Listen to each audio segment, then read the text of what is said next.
Hola, muy buenos días a todos y a todas. Bienvenida y bienvenidos a este evento. No sé si se me escucha bien, si se ve bien a todo el mundo.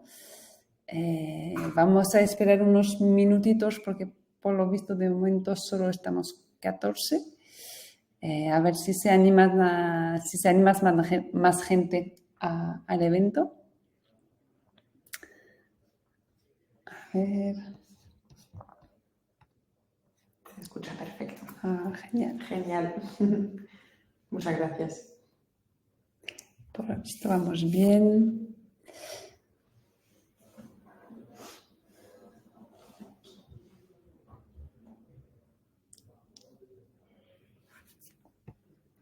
$18, muy bien.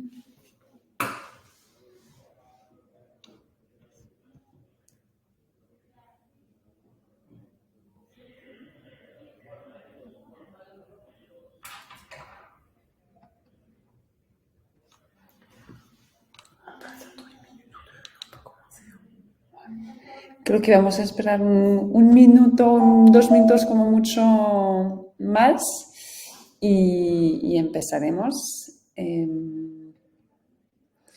Por los que ya estáis, recordaros que nosotros no os veo, o sea que al público no se ve, pero si queréis intervenir en cualquier momento tenéis un apartado ahí a su derecha que es preguntas y ahí podéis poner todas vuestras preguntas. Puede ser que aparezca en francés, como la plataforma es francesa. Preguntas es questions, con lo cual aquí podéis poner todas vuestras preguntas en cualquier momento. Ya hemos subido un poco el número de participantes.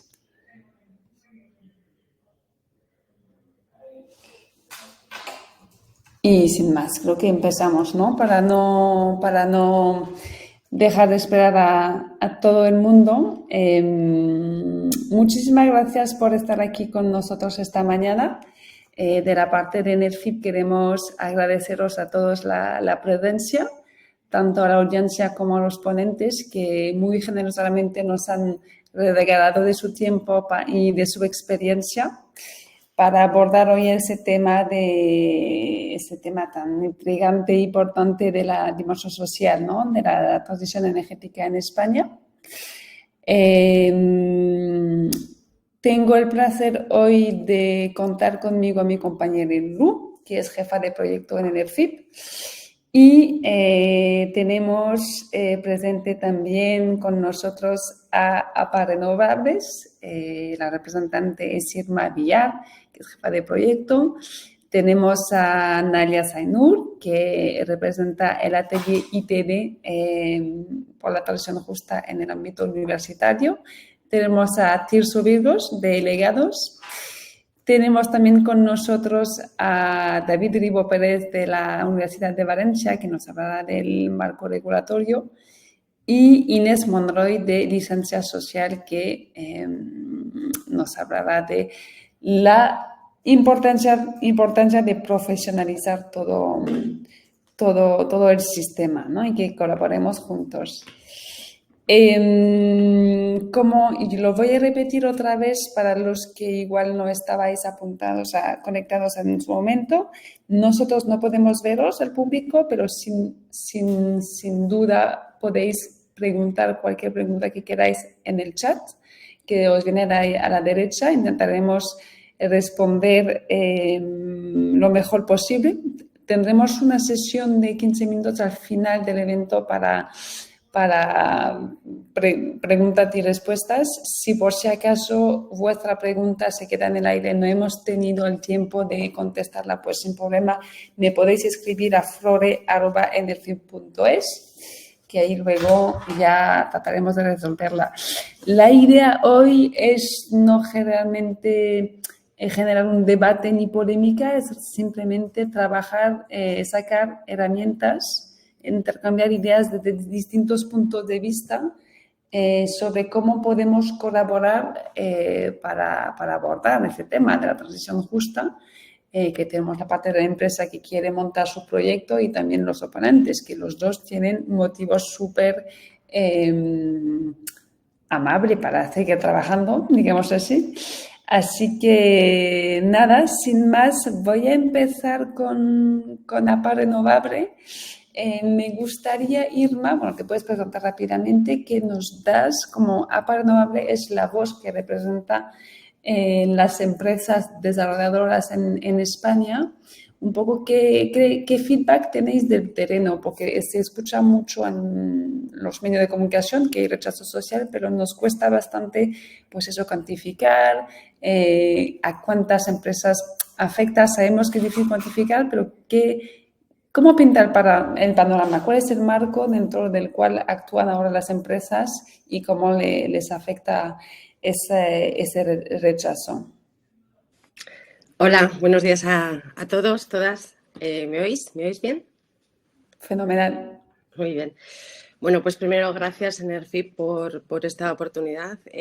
Somos un grupo muy diverso. Yo creo que esto es bueno porque vamos a aprender todos de todos y eso siempre nos abre la mente, ¿no? A ver, la transición energética es algo en la que estamos ya. Los compromisos de descarbonización y de soberanía energética son claves. Y esto tiene también que hacer que cambiemos y que se transforme la manera que tenemos de producir, de gestionar y de consumir energía.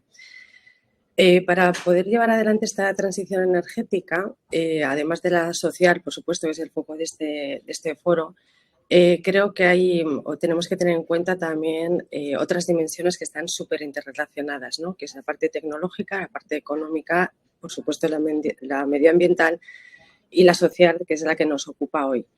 El desarrollo y el equilibrio en esta transición yo creo que es clave que sea de esta interrelación que salga algo positivo. Para poder entender la transición tenemos que ver un poco el punto de origen. En este caso en concreto voy a dar unas cifras muy genéricas sobre cuál es la situación en España en cuanto al consumo de energía, ¿vale? Entonces, según los últimos datos del MITER, el mix energético que tenemos en España, el consumo final de energía, es el 25% es electricidad, de la cual la buena noticia es que el 54,1% es de origen renovable y la mala noticia es que el 68% siguen siendo productos o derivados fósiles. Este 68% que no tenemos en España, en este caso no tenemos gas, no tenemos petróleo, lo tenemos que importar pues año tras año para cubrir nuestro mix energético. Con lo cual, esta es la situación que tenemos ahora.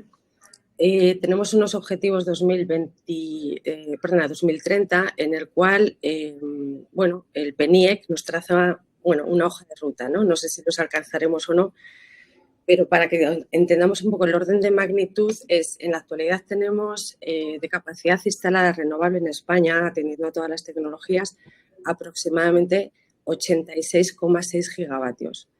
El objetivo a 2030 es llegar a 163 gigavatios, con lo cual nos queda un camino por recorrer. La suerte es que tenemos un país con muchos recursos renovables.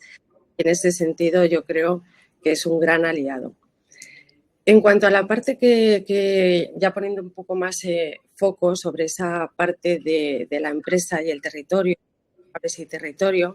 lo que os podemos decir es que estamos intensificando en APA, que no nos conocéis, somos la Asociación de Empresas de Energías Renovables con aproximadamente unos miembros, empresas que cubren toda la cadena de valor, y es verdad que nosotros escuchamos mucho a las empresas, pero también escuchamos mucho al territorio. Participamos en las jornadas del MITECO de Territorios Renovables. Hemos trabajado y trabajamos con la Red Española de Desarrollo Sostenible en esa hoja de ruta de renovables en el territorio. Por supuesto, en CONAMA trabajamos también en el CONAMA 24, en el Comité de Trabajo Específico del Territorio, en el cual tuve la suerte de moderar una mesa en la que, además de Jesús Ferrero, su director general de Energías Renovables, estaban representantes de asociaciones de energías renovables y también del territorio, ONGs medioambientales, de carácter social, también estuvo ECODES.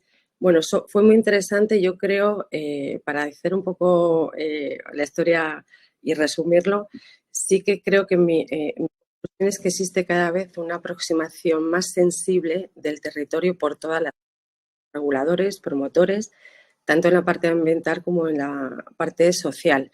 Y por otro lado, yo creo que también la parte social está aprendiendo y conociendo un poquito más de lo que es la energía renovable y lo que supone esta edición, ¿no? En Europa también puedo dar una pincelada. En APA trabajamos en un proyecto de aceptación social sobre la eólica y es verdad que es interesante también aprender de otros países y cómo otros países están haciendo esa aproximación cada vez mayor a ese entendimiento de las 4 dimensiones de las que os he hablado, ¿no? La tecnológica, la económica, la medioambiental y la social. Por otra parte, hablas de números. Tener números sobre el rechazo a los proyectos renovables es, que yo sepa, basados en la aceptación social, no los hay, o por lo menos yo no los tengo. Lo que sí que puedo mencionar, un tema que yo creo que de todos es conocido, que tiene que ver con la judicialización de algunos proyectos, como es en el caso de Galicia, que hay unos 60 parques eólicos que, a través de una serie de medidas cautelares, el Tribunal Supremo de Justicia de Galicia pues los ha paralizado. Es una situación complicada, por supuesto van siguiendo su camino. Hay sentencias ya del Supremo en el cual se han desestimado esas medidas cautelares, con lo cual hay proyectos que siguen o van a seguir adelante y esto es importante. Y bueno, también ha llegado hasta los tribunales de justicia de la Unión Europea, cosa que también hay que escucharles, ¿no? A ver qué es lo que nos dicen. Ahora bien, luego, pues de repente, con toda esta situación, pues convive una nueva ley, de la 2/2024, del 7 de noviembre, ley gallega, en la cual pues se habla, tiene frases como que al menos el 50% de la energía que se genere en Galicia se tiene que quedar y consumir en Galicia. Entonces, esto para nosotros se enfrenta a lo que sería un libre mercado, ¿no? A veces lo piensas y si lo reducimos un poco al absurdo, nadie imaginamos que Inditex pueda ser obligado a al 50% de lo que produce en Galicia que se consuma en Galicia, ¿no? Una lonja de pescado, cosas de estas, con lo cual yo creo que hay, en general, hay muchos temas que tenemos que tratar. Los motivos por los que esto está pasando, pues quizá yo creo que se ha politizado la conversación. Creo que la descarbonización es un bien mayor y es algo que tiene que ser apolítico. No debe ser, en mi opinión, algo que sea de uno o de otro. Creo que es de todos y todos tenemos que trabajar en este sentido. Creo que también es muy importante aprender y explicar de dónde viene la luz, que hay veces que se nos olvida. Yo, cuando dicen, no, es que para tener luz le doy al botón y ya está, no, hay que ver de dónde viene, que quemamos gas para tener luz. Y esto también es algo que es importante que todos lo sepamos. Yo posiblemente, si no me dedicara a esto, no sabría de dónde viene la luz o no tendría muy claro de dónde viene, ¿no? Entonces, yo creo que hay razones, todas las que te puedas imaginar. Hay medioambientales, porque tenemos que proteger nuestros hábitats y nuestros paisajes. Hay razones económicas, sociales, hay temor a perder la actividad agraria o turística. O sea, hay muchas razones que son lícitas y que tenemos que ser tremendamente sensibles y hacer las cosas bien. Pero también tenemos, y ya termino con esto, que evitar ese ruido de unos pocos que bueno, pues que lo hacen, de hecho, ¿no? Pero vamos a ir pasito a pasito por el buen camino, por esa escucha activa por parte de todos y sobre todo, insisto, en esas 4 dimensiones que tienen que vivir. No me quiero enrollar mucho más, que tengo que dar paso a mis compañeros, así que nada, encantada de luego si alguien tiene alguna pregunta, atenderla. Gracias. Genial, muchísimas gracias, Irma. Sí, es muy interesante lo que tú dices, sobre todo, bueno, pues al final nos quedamos con que dices que las partes reivindicativas son muy distintas, ¿no? Hay gente que se preocupa más por el medio ambiente, otros más por la parte económica y es difícil como no hay, como va no solo de una vía, sino viene de varias. Cómo coordinar esto, yo creo que ahí entra bastante en el juego ese marco de la transición justa, de lo cual nos puede hablar Naila. ¿Cómo hacemos al final cuando hay tantas partes distintas, cuando reivindicaciones son distintas, cómo hacemos que en la práctica, cómo podemos colaborar, cuáles son las llaves? Y yo creo que Naila desde Atelier TD ya tiene bastante experiencia en el asunto y bueno, te dejo presentarnos tu experiencia, qué has observado, qué recomendarías y por dónde tenemos que tirar.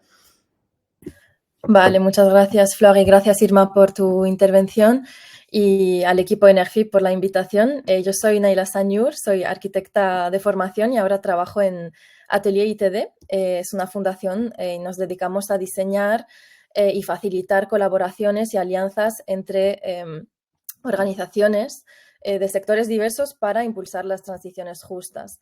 Y justo Enerfip me ha invitado a compartir un poco a grandes rasgos qué entendemos por transición justa y dar un poco un marco conceptual al término que va dando vueltas cuando hablamos de la dimensión social de las transiciones, pero se puede entender de diferentes formas. Lo que quería compartir nace de un proyecto que iniciamos con Atelier ITD y otros socios a nivel europeo y fue como una consulta y co-creación de narrativas con gobiernos locales, con representantes de los gobiernos de ciudades europeas, principalmente en España y Suecia. Y hemos trabajado con ellos recomendaciones para políticas locales de descarbonización, incluyendo la transición justa. De todo este proyecto, hoy quería traer a la mesa un poco 3 preguntas que van sobrevolando y que pueden ser obvias, pero que también pueden aportar claves. Y es, lo primero, ¿por qué hablamos de justicia en las transiciones? Lo segundo es qué son exactamente las transiciones justas o qué buscan lograr. Y lo tercero, qué nos puede guiar en el camino, por qué principios nos podemos guiar. Lo primero, ¿por qué hablamos de justicia? Es porque justamente se puede hablar de injusticias. Y eso puede parecer una obviedad, pero es que las transiciones no son neutras y se pueden dar impactos negativos para ciertos grupos y eso lo sabemos si no se diseñan las iniciativas o las políticas con cuidado.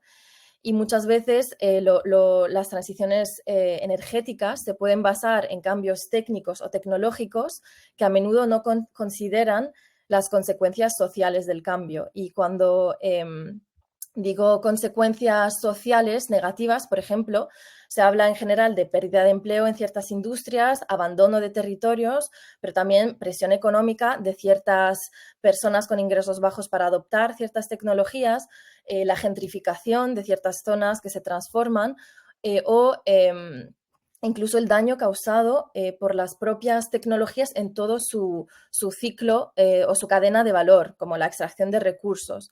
Por eso, creo que una de las preguntas clave es primero preguntarnos en las transiciones energéticas quién se ve o quién se vería afectado y cómo. Eso es lo primero. Lo segundo, ¿qué son exactamente las transiciones justas o qué quieren lograr? De cara a dar un poco este marco conceptual o una breve definición que desgranaría un poco, básicamente una transición justa diría que es un enfoque para un proceso intencional y que busca este equilibrio que mencionabas, Irma, ¿no? Que una economía sostenible ecológicamente también sea equitativa socialmente y el uno no va sin el otro. Y en esta definición solo destacar 2 ideas clave. Lo primero es que es un enfoque. Un enfoque, es decir, no es una metodología que se puede seguir paso a paso como una receta, sino que es una forma de ver las cosas, de entender, de analizar la realidad y de actuar. Un poco para hacer un paralelo como el enfoque de género, ¿no? Tiene un objetivo y es una forma de ver la realidad. Y lo segundo es que es un proceso intencional, que no es espontáneo o automático. Lo decía, se tiene que hacer con cuidado, requiere planificación y recursos también. Y lo mencionaba Sirma, un poco este liberalismo de mercado, este supuesto puede ir en contra de las ideas del laissez-faire o del liberalismo de mercado, pero obviamente hay más matices. Dos objetivos de la transición justa. Por un lado, minimizar impactos negativos en los procesos de cambio, evitar que haya más desigualdades, que se profundicen desigualdades existentes o que se creen nuevas, bajo el lema de, en inglés, do no significant harm o no dejar a nadie atrás. Pero también, por otro lado, es maximizar los impactos positivos, no ver solo la transición energética como algo que hay que soportar o que aguantar, sino ver realmente qué oportunidades hay para las comunidades. Y para mi tercera pregunta, y acabo sin enrollarme mucho, pero un poco para dar algunos principios, aún así, cuando miramos los objetivos, es que hay una diversidad enorme de personas en una sociedad que en una misma situación de cambio, algunos grupos se pueden ver beneficiados y otros perjudicados. Entonces, la pregunta es, vale, impactos positivos o negativos, pero ¿para quién y quién decide estas cosas? Y ahí es el tema de la justicia. Sabemos bien que la justicia es contextual, compleja y no hay una única forma de abordarla, incluso en las distintas culturas y en todas las formas de ver el mundo, ¿no? Pero es verdad, y aquí quería aportar estas claves que mencionabas, Flor, o estos principios que pueden ayudarnos a pensar los proyectos, las políticas públicas o las iniciativas. Y los académicos se refieren a estos 4 principios que hemos un poco trabajado en nuestro proyecto. El primero es la justicia basada en el reconocimiento. Y el reconocer implica identificar quién se ve afectado y cómo, valorando tanto las necesidades, los riesgos y las oportunidades. Es un poco ampliar la vista y no quedarnos en esta burbuja de nosotros, sino ver los demás. Lo segundo es la justicia procedimental, los procesos de toma de decisión, es ver no solo quién participa en la toma de decisión como invitados a la mesa, sino cómo están incluidos y quién toma, de qué forma se toman las decisiones. El tercer principio es la justicia distributiva, que examina cómo se reparten los costes y beneficios y considerando las vulnerabilidades de cada uno. Y el cuarto y último principio es la justicia restaurativa, que este principio es más complejo porque busca reparar injusticias históricas, regenerar un sentido de dignidad en comunidades que a veces se sienten abandonadas o a las cuales se le han hecho daño o comunidades marginadas. Y con esto acabo, estos principios se pueden entender como peldaños de una escalera, como base se empieza por el reconocimiento, pero también se pueden entender como dimensiones paralelas y complementarias que se pueden combinar en distintas formas según el contexto, según el proyecto o la política o la iniciativa en que estamos. Y aquí es un poco rápido para no... Sí, es verdad que se podría hablar horas y horas del tema, es tan interesante, la verdad, muchísimas gracias. Creo que nos ha abierto mucho los ojos sobre el tema. Muchísimas gracias. Y yo me quedo con un poco la idea que yo creo que hay que, sobre todo, personalizar, ¿no? Como bien dices, no se puede sacar una teoría en general y aplicarla sobre. Cada proyecto es de su padre y de su madre, ¿no? Es único y hay que ver bien quién está afectado y en qué sentido. Y también abrir los ojos, como has dicho, sobre a quién beneficia, porque al final eso se olvida también. Y quién toma la decisión y en ese... Y para repuntar sobre ese tema, y ahora vamos a escuchar a Tirso que él pues justamente puede, al final la transición ecológica y la sostenibilidad no tiene que ser de un bando u otro, ¿no? No hay un bueno ni un malo, y a veces en ese sentido nos quedamos poco con la idea que hay los buenos y los malos, pero también ahí nos vas a decir, Tirso, pues desde el punto de vista de generalmente empresarial u otros de los que que creen firmemente que hay que actuar, pero que se sienten perjudicados por algunas políticas verdes o medioambientales. Y ahí te dejo la palabra, Tirso, que cuéntanos un poco ese punto de vista y que reivindican ellos para que actuamos todos en paz. Muchas gracias y nada, gracias por la invitación, gracias a todo el mundo por asistir. Me han gustado mucho las 2 intervenciones previas, sobre todo este final hablando de la justicia. Uno es un rawlsiano convencido, así que todo lo que sea teoría de la justicia me gusta mucho. Nada, yo, o sea, procederé más o menos, es una conversación que discurre paralela y cruzándose con las anteriores que hemos visto, ¿no?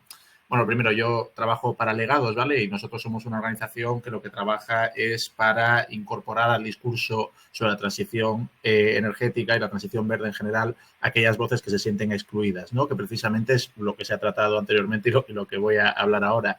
Hay gente que percibe que el discurso climático está avanzando en un sentido y ellos están marginados de esta conversación, ¿no? Sea por tanto, no hay ni reconocimiento, ni formación, ni procedimentalismo, ni una justicia distributiva, siguiendo los términos que ha utilizado Naila. A mí me recuerda mucho un libro reciente de Pablo Stefanoni, ¿no? De por qué la rebeldía se volvió de derechas, y perdón por utilizar aquí términos ideológicos, y es esta idea de que el cambio climático quizás ha sido apropiado por el progresismo, y entonces mucha gente que no comparte esos valores, incluso aunque no los comparta en su totalidad o que comparte solo cierta parte de ellos, pues se siente excluido de las políticas públicas relacionadas con esto. Nosotros lo que hemos hecho ha sido una segmentación de la población española. Hemos creado un informe que se llama Las 8 Españas y lo hemos hecho basándonos en valores. ¿Qué nos permite mirar a los valores de la gente? Y esto lo conectaré ahora con la empresa. Pues nos permite predecir mejor las actitudes ante el cambio climático de la gente, porque los valores hemos descubierto que determinan muy bien qué opinas en muy distintos temas, entre ellos cambio climático, y son más estables en el tiempo. O sea, un shock político pues es algo puntual que te puede cambiar en su momento lo que opinas, pero tu valor es algo que está ahí, ¿no? Que es algo tanto o que te has criado con ello, o que te has educado en ello, o que has nacido con ello, la componente de lotería genética. Y nos permite encontrar alianzas inesperadas, que yo creo que es la parte importante. Porque vinculado a la empresa, lo que percibimos en toda la sociedad española es una tremenda actitud antielitista. Es decir, no nos gustan las élites a los españoles. Y bueno, y lo que es la élite en particular que menos nos gusta son los políticos. Una cosa poco sorprendente para quien haya mirado algún estudio del CIS, de GAT3 y demás, pero en general los políticos no gustan, ¿no? Las empresas, aquí sí que encontramos que hay una diferencia, ¿no? Y ahí sí que está más alineada con izquierda-derecha, pero las empresas para algunos tienen que hacer más, para otros no es tan importante ellas como el gobierno, o sea, ponen más el foco en el gobierno, pero lo que sí nos encontramos, hemos hecho otros estudios periféricos, es la necesidad de que se perciba que las políticas verdes son una oportunidad. Y en este sentido creo que NERFIP, por ejemplo, hace una muy buena labor, ¿no? Algo que nos hemos encontrado es que un 30% de los españoles dicen que las políticas verdes les perjudican y un 50% que ni les benefician ni les perjudican, lo cual, pues, como se dice el refrán español, ni chicha ni limoná. Eso es malo para una política pública, ¿no? En general, tienes que percibir que te beneficia. Todos los grupos, da igual sus valores y demás, creen que hay oportunidades económicas, hay oportunidades de reparación, hay oportunidades laborales, hay muchas oportunidades en la transición verde, pero muchos no lo perciben. Y esto sí que trasciende izquierda y derecha. Esto va de valores. Tenemos gente, lo que hemos llamado la izquierda desencantada, que se sienten muy perjudicados, gente de progresistas críticos que creen tremendamente en el cambio climático y hay que luchar por ello, también creen que las empresas no hacen suficiente, pero que las políticas no son suficientes tampoco y están fallando en su objetivo. Nos encontramos con una queja grande en ese sentido, ¿no? Y tenemos un problema añadido en el que las empresas quizá tengan que actuar, que es la saliencia y la simpatía del cambio climático. Saliencia es, en este sentido, simpatía es que casi todos nos preocupa el cambio climático a todos los segmentos, pero no es un tema tan saliente para muchas personas. O sea, puedo decir que me preocupa, pero es menos importante que la inflación, el precio de la vivienda, sobre todo si eres joven, ¿no? La sanidad, etc., etc., etc. Por tanto, las empresas ahí, al menos nuestra investigación lo que prueba es que para conseguir esta transición justa tienen que ser capaces de integrar las voces de todas las personas que creen que se les ha marginado y también generar esta transición en términos de oportunidades, siempre en términos de oportunidades y no de prohibiciones, porque rechazamos las prohibiciones de antemano. Lo hemos visto también en estudios de aviación que hemos hecho, todo lo que implicara más impuestos, todo lo que implicara restricciones al comportamiento y demás, evidentemente es percibido como un ataque a mi libertad personal y esto de nuevo trasciende valores. ¿Qué más argumentos tenemos? Intento ser breve, ¿vale? Para darle espacio a todos los compañeros y compañeras.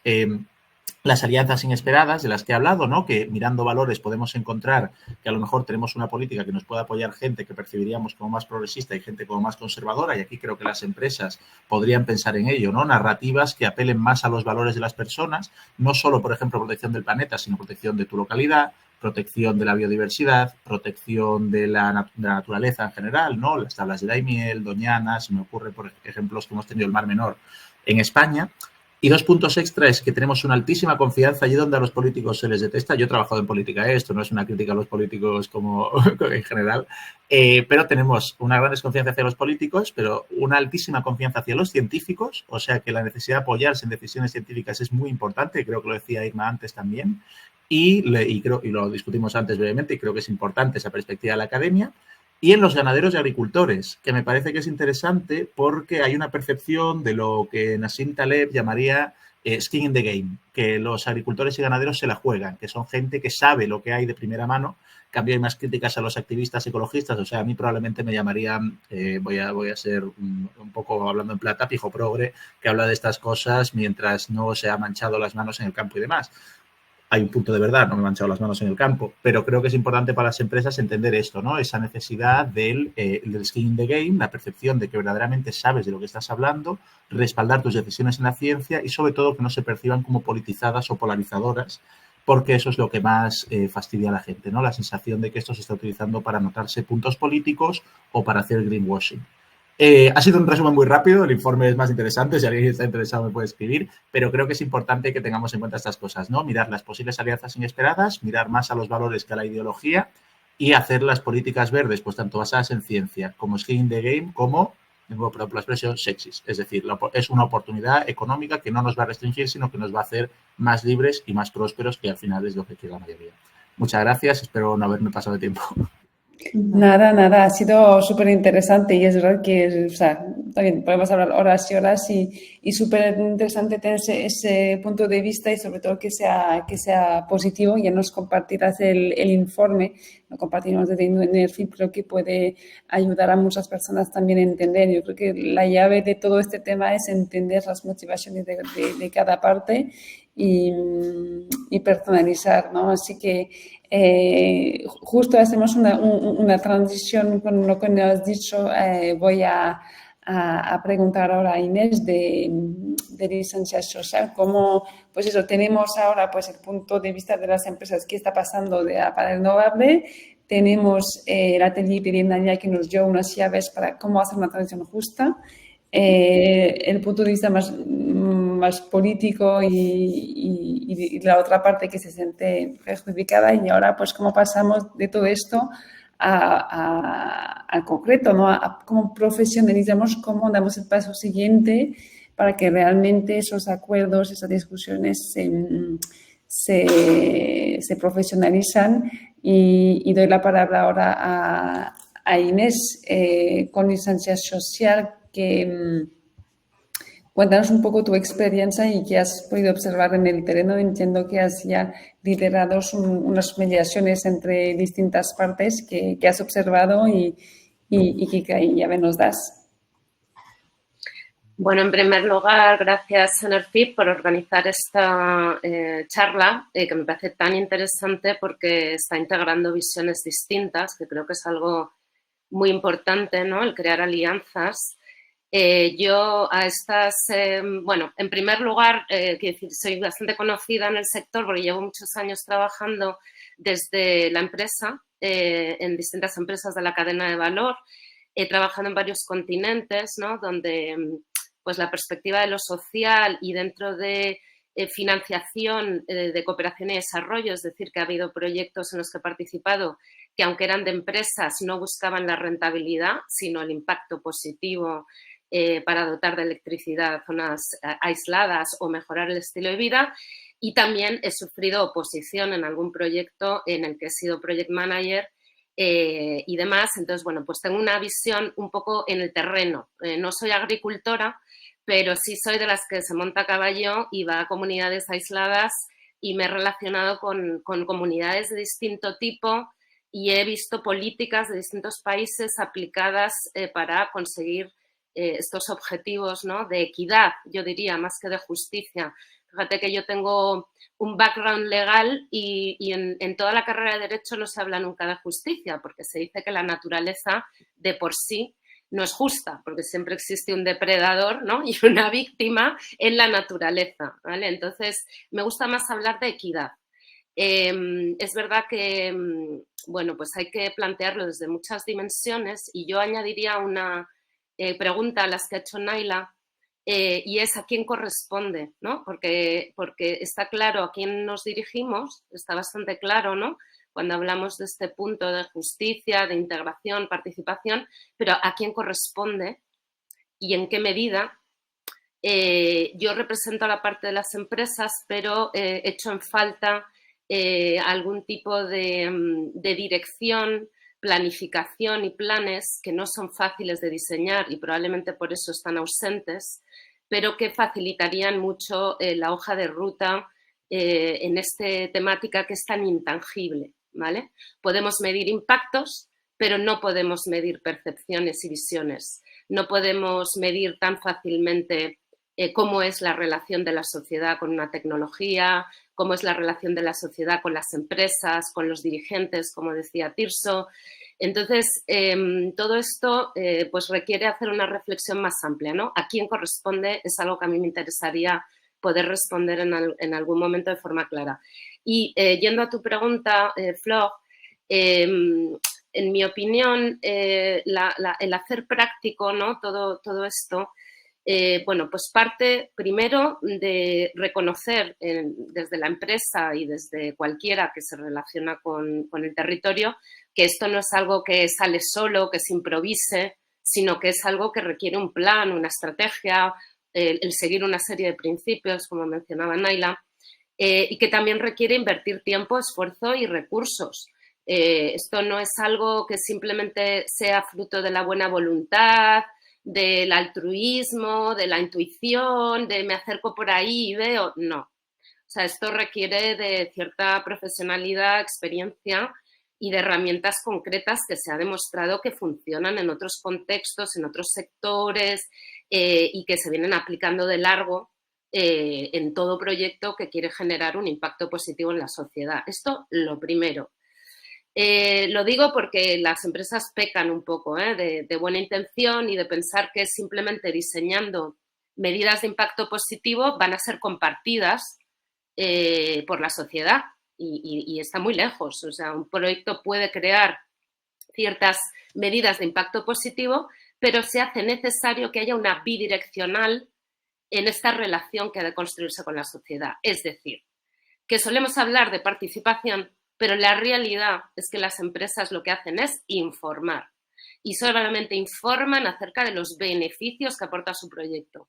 Eso no es una comunicación bien planteada, no hay una clara intencionalidad de co-creación de un proyecto. Creo que aquí se hace necesario esto. Entonces, hay que integrar las visiones del territorio, que son particulares en cada ubicación, son muy particulares y por eso es difícil hacer una planificación concreta o establecer una serie de exigencias en los proyectos, porque cada territorio pues obedece a un contexto, para empezar, geográfico, luego cultural, como mencionaba Tirso, todos esos valores, ¿no? La identidad. Un territorio no es solo una superficie en la que hacer cosas, sino que es algo simbólico, es algo pues que va más allá, ¿no? Es cultural, etcétera. Entonces, aquí es importante mantener esta noción de que la comunicación, especialmente con aquellos que no piensan igual que yo, pues no es fácil, no es fácil. Y requiere un grado de madurez elevado. Requiere a profesionales que a lo mejor no tienen tanta emocionalidad y tanta implicación en el devenir del proyecto, sino que van a asegurar una equidistancia entre las partes, un sosiego, una gestión de la emocionalidad, ¿vale? En toda tensión yo siempre digo que hay intereses que se perciben como irreconciliables o contrapuestos y hay un impacto en lo emocional, ¿vale? Y aquí lo estamos viendo, que todos estos grupos, ¿no? De alguna forma, para retomar el control de una situación, se muestran inflexibles, opuestos, ¿vale? Hasta el punto de influir en las autoridades, ¿vale? Porque es una especie de toma de control, de facto. Es decir, no les corresponde el poder, en esencia, legalmente, pero de facto sí. Entonces, esto es importante porque a veces nos centramos mucho en cuantificar o trazar cuál es la huella de impacto, los beneficios compartidos, toda la riqueza y demás, pero no hay toma de decisiones compartida. Entonces, en este punto, tener el control sobre las decisiones es importante. Para empezar, desde cuál es la ubicación. ¿Cuál es la ubicación? Esto no es simplemente la ubicación ideal técnicamente, sino que ha de ser contrastada con integración de estos principios culturales, valores, identidad, etcétera, porque puede haber terrenos pues, más sensibles en estos aspectos, ¿no? Y que desde el punto de vista geológico, arqueológico y de declaración de impacto ambiental no se va a percibir. Es decir, el ser humano no es avifauna, o sea, no se va a identificar en un estudio.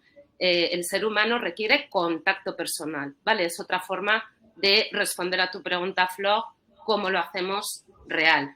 Pues es un hacerse cargo, es como cualquier relación, es hacer un seguimiento, es establecer vínculos de confianza que se van generando a través de la credibilidad de lo que yo digo y hago, ¿vale? Y de cómo de interesante y equitativo sea el consenso o el pacto, ¿no? Digamos que se alcanza, ¿no? Entonces, para ir un poco más rápido y de la misma manera no monopolizar mi intervención, este tema requiere de alguna forma también tener en cuenta las necesidades del proyecto, es decir, que no estamos solamente en un entorno altruista y la sostenibilidad también incluye la viabilidad económica de un proyecto, ¿vale? Las empresas también ofrecen un servicio a la sociedad en su conjunto, son las únicas que van a hacer posible la transición energética, ¿vale? No va a haber otros actores que hagan los proyectos más que el sector privado y evidentemente el proyecto no debe de tener complejos por generar una rentabilidad económica. Es más, desde el punto de vista de gobernanza, la empresa ha de asegurar que su proyecto es viable y sostenible económicamente para poder proveer de un servicio a largo plazo, que en este caso es energía limpia y competitiva, ¿vale? Entonces, una de las necesidades que también hay que tener en cuenta a la hora de este reparto equitativo de los beneficios de un proyecto también son las necesidades del proyecto, ¿vale? Esto creo que es importante recalcarlo porque cuando hablamos de sostenibilidad entendemos altruismo, ¿vale?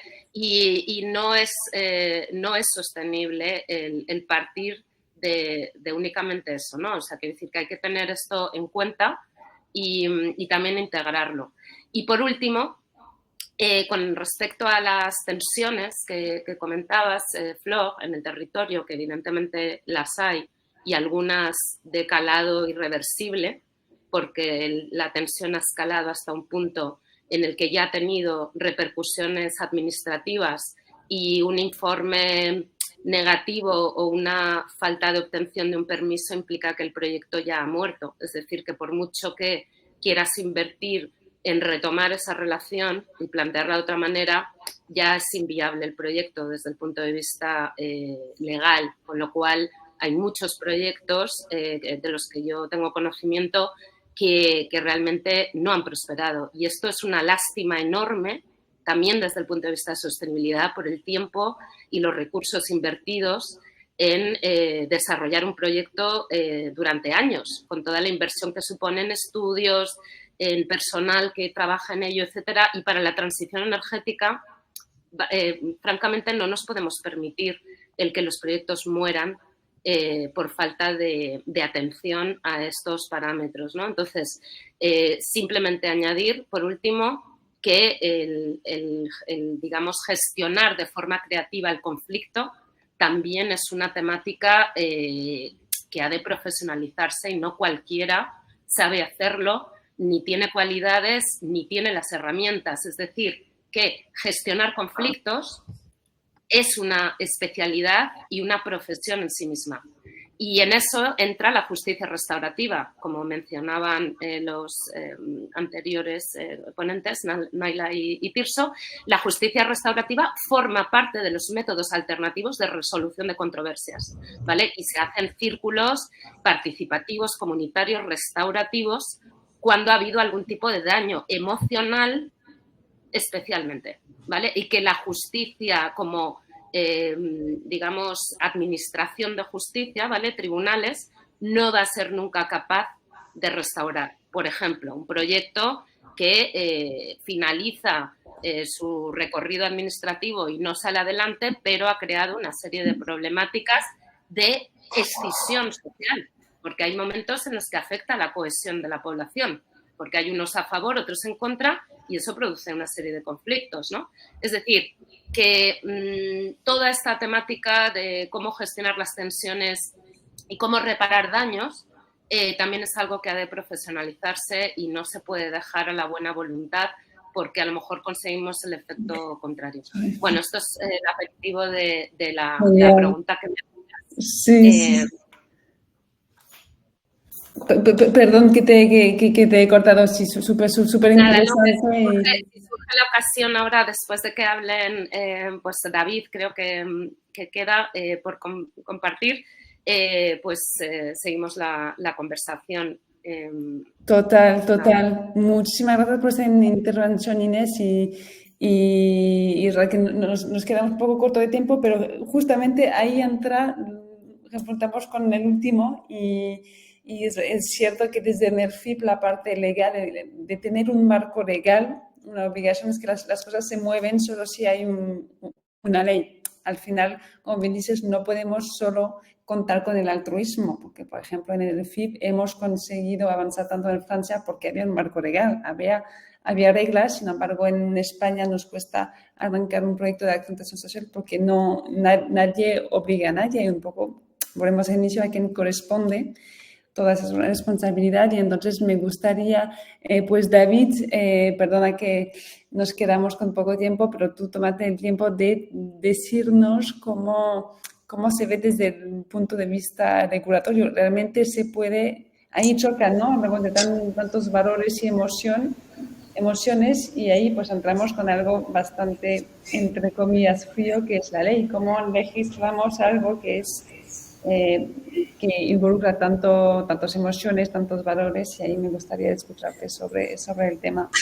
Bueno, muchas gracias por invitarme y un placer estar aquí. Creo que es también muy interesante hablar después de intervenciones tan interesantes y diferentes, ¿no? En este sentido. Sí que me gustaría decir que yo soy ingeniero, entonces hablar de leyes de vez en cuando es un poco especial para mí, ¿no? Y mucha gente probablemente sabrá mucho más, pero sí que me acerco a la parte legislativa un poco desde la parte técnica y creo que nos conocemos con algunas personas de aquí ya de otros eventos porque estuve trabajando en un proyecto que se llamaba Renovables con el Territorio, que impulsaba REDS, que la idea principal era al final intentar, ¿no? Trasladar buenas prácticas que se están realizando en muchas empresas y en muchos de estos proyectos a modificaciones legislativas o cambios de buenas prácticas que permitieran, ¿no? Un poco facilitar toda esta conversación que se está teniendo. Pero antes creo que a mí me gustaría hacer como una serie de preguntas que creo que a veces quedan un poco en el aire y que no tenemos en cuenta y creo que a veces lo vemos a día de hoy, ¿no? En general, a las sociedades les cuesta generar esos cambios, ¿no? Principalmente, y no estoy muy de acuerdo, perdón, un poco Irma con lo que he dicho, estoy de acuerdo en que esta transición debería de ser probablemente apartidista, pero cualquier transición que tiene ganadores y perdedores siempre acaba siendo política, ¿no? Entonces, podría ser compartida, pero al final, aquí que creo que todo el mundo está de acuerdo en que las renovables tengan un papel predominante en el sistema energético futuro, va a ser muy complicado que no tengan enemigos que son principalmente empresas de combustibles fósiles o agentes que están interesados en los combustibles fósiles y que tienen gran cantidad de beneficios, que se ven beneficiadas por esto, ¿no? Lo segundo que también creo que es importante reconocer es que hacer planes sobre esto es obviamente tremendamente complejo, ¿no?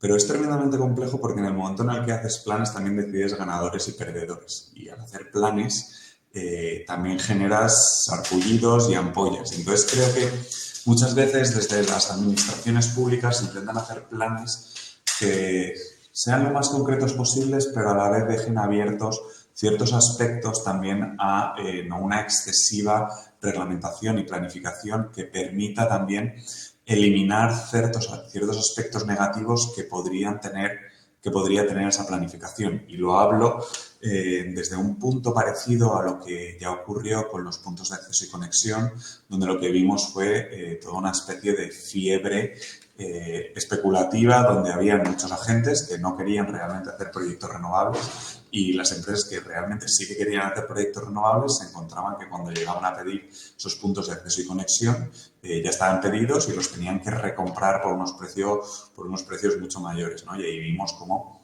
todos esos cambios normativos del Real Decreto en 2020, que lo que hizo fue reglamentar todo ese acceso, ha permitido un desarrollo de formas diferentes. Creo que hay un tercer punto que muchas veces no sale lo suficiente, y es que todo este proceso de transición, que implica unas inversiones enormes y todos unos elementos legislativos muy importantes, y también todos unos aspectos burocráticos y de tramitación administrativa muy grandes, los tienen que realizar personas. Y a día de hoy lo que vemos es que los departamentos de energía están totalmente vacíos de personal técnico y especializado en hacer los trámites energéticos, en hacer las evaluaciones de los estudios de impacto ambiental, en hacer todos los procesos administrativos en departamentos de energía. Y creo que, teniendo en cuenta que esta transición la vamos a tener que estar haciendo durante los próximos 20, 30, 40 años, deberíamos de empezar a plantearnos seriamente departamentos de energía, evaluación ambiental, resolución de conflictos desde lo público, que apoyen a todos esos procesos que hacen falta, porque luego ves que los diferentes agentes se están quejando de esta falta, ¿no? En un momento de las empresas privadas, con la cantidad de tiempo que tardan las administraciones públicas en dar los permisos, que no debería ser así, pero si falta personal, necesitaremos personal para que haga este tipo de cosas. Por otro lado, los municipios, o incluso a nivel autonómico, a veces te dicen: es que no tengo capacidad de responder, de enterarme, de tener una interlocución directa con las administraciones. Ostras, es que a la vez no hay gente para poder hacer este tipo de cosas. Por tanto, creo que también debería ser un aspecto que deberíamos de empezar a tener en cuenta.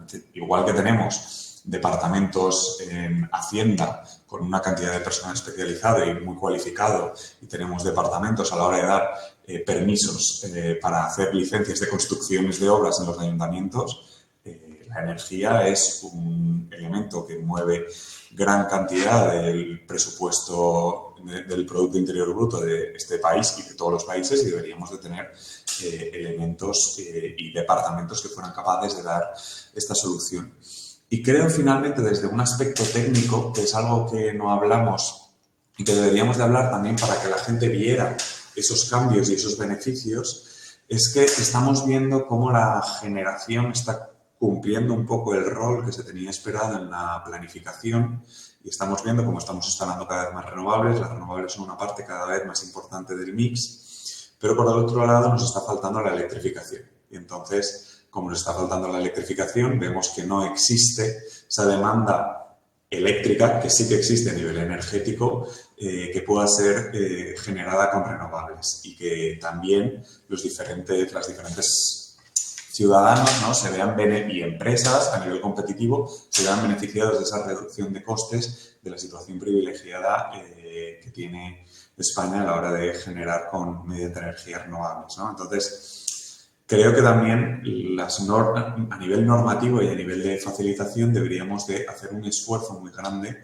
en facilitar esa electrificación, que permitirá que se vean esos beneficios que a su vez genera tener toda esa generación renovable por otro lado, ¿no? Y veremos cómo existirá un proceso de electrificación que descarbonizará, y a la vez veremos esos beneficios de tener una generación renovable con unos costes mucho más competitivos, que son con unos costes mucho más competitivos de lo que ahora son los combustibles fósiles, y además con unos niveles de seguridad de suministro con la situación geopolítica que tenemos ahora mucho mayores. Súper interesante. Muchísimas gracias, David. Y sí, sabemos con lo que acabas de decir que al final en un tema tan emocional la ley es imprescindible para que realmente se concretizan las cosas si seguimos adelante, ¿no? Y ahí lo dejo, que en ENERGIP estamos, en España estamos buscando nuestro Head of Legal, con lo cual si alguien está interesado en la audiencia que nos deja saber, porque hemos pillado bien la necesidad de integrar plenamente a nivel interno gente que sepan del marco legal en lo cual actuamos y cómo agilizarlo, porque al fin y al cabo es el que decide y que regula todo. Entonces, muchísimas gracias a todos. Hemos visto que pues eso, hay un problema, hay un rechazo social que viene en distintas partes, ¿no? Que las empresas se enfrenten a ellos, que hay proyectos que no salen por culpa de esto, entre comillas. Hemos visto cuáles son las llaves para ver cómo podríamos hacer que esta situación sea justa. Hemos visto distintos puntos de vista, hemos visto la parte de la mediación de Inés y luego pues necesidad de regular todo. Ha sido tan interesante que el tiempo se nos ha ido de las manos. No quiero tampoco robar muchísimo tiempo a todas las personas. Creo que tenemos 2 o 3 preguntas. Prometo que a las 12 cortamos, que los pobres ponentes están ahí desde hace mucho tiempo. Podríamos empezar, por ejemplo, porque acabas de hablar, David. Tenemos, 3 preguntas de Ávila, que le parece muy interesante la mesa redonda. La primera, David, es para ti. ¿Qué comunidad autonómica está facilitando más la transición energética desde la administración?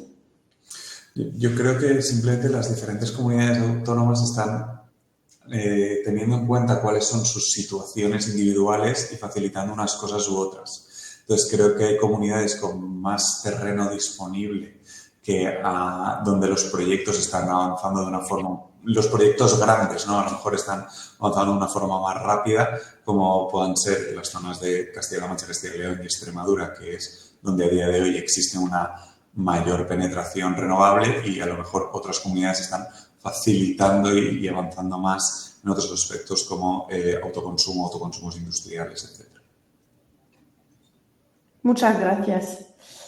Luego también había una pregunta para Irma de APA Renovable, que era: ¿qué estáis haciendo desde APA para trabajar la licencia social? Has cortado tu micrófono ahora. Perdón. Perdón.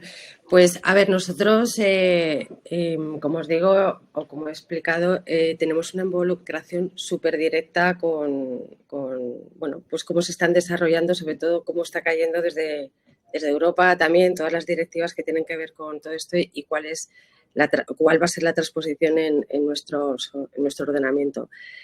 La parte de una de las cosas que estamos trabajando directamente con nuestros asociados es todo lo que tiene que ver con ese 30% de criterios no económicos que están relacionados o que se ha puesto encima de la mesa en toda la parte de licitaciones públicas, ¿no? Del sector. Entonces, es verdad que estamos muy pendientes de cuáles son esos criterios y como son caso por caso, porque en realidad, como hemos hablado o como habéis hablado a lo largo de la sesión, si bien es verdad que hay algunas líneas generales, pero también todo es como muy particular, ¿no? Estamos estimulando la escucha activa. Creo que empresas como la de Inés son esos puentes que sin duda estamos poniendo en contacto a unos con otros, porque esta profesionalización de la escucha activa es algo que ellos están trabajando, o sea, no están mirando para otro lado ni muchísimo menos, ¿no? Entonces, en ese sentido, creo que hay una involucración máxima por nuestra parte y una acción directa por parte de nuestras empresas, ¿no? En trabajar en esta línea. Y tenemos muchas gracias, Irma. Tenemos una última pregunta para ti, Inés. ¿Es necesario un departamento de licencia social en las empresas energéticas o con impartir información al personal de comunicación de la empresa es suficiente? Quizás ambas. Sí, o sea, la profesionalización incluye esto, es decir, no solamente contratar servicios de un externo que en un momento dado pueda aportar valor por esta neutralidad, por esta equidistancia, sino que implica profesionalizar a los propios integrantes de los equipos. Es decir, que los perfiles técnicos o económico-financieros, que son lo que más abundan en las empresas, pues quizás tenga que complementarse con perfiles más humanistas, más de otras naturalezas, y capacitar al personal con otras herramientas diferentes que van más en el abordaje de la emocionalidad, la comunicación, pero no desde el punto de vista corporativo, sino de la involucración, de la participación, del integrar las opiniones del que piensa diferente a mí, del que a priori se expresa de una forma que a lo mejor no me es agradable escuchar, ¿no? Entonces, todo eso requiere pues de algún tipo de formación que existe y está disponible, y luego también requiere de cualidades, como en todo, en la vida. Es decir, que no solamente basta con que estés formado, sino que se te tiene que dar bien y te tiene que gustar, ¿no? Entonces, esto también es importante a la hora de crear los equipos. Y sí, es algo en lo que yo asesoro, es decir, en cómo crear esos equipos para que la empresa sea autónoma y pueda mantener a lo largo del tiempo una relación sana y constructiva con la comunidad, teniendo en cuenta que va a haber relevos generacionales y que los intereses, necesidades y expectativas de la comunidad van a cambiar, no es algo estático. Esto es importante. Y el devenir político va a influir, por supuesto, pero también, bueno, pues cómo es la gente de ese territorio. A lo mejor los territorios van a empezar a estar poblados por gente que trabaja en la ciudad y que su idea de la naturaleza es mucho más bucólica de la que existe ahora.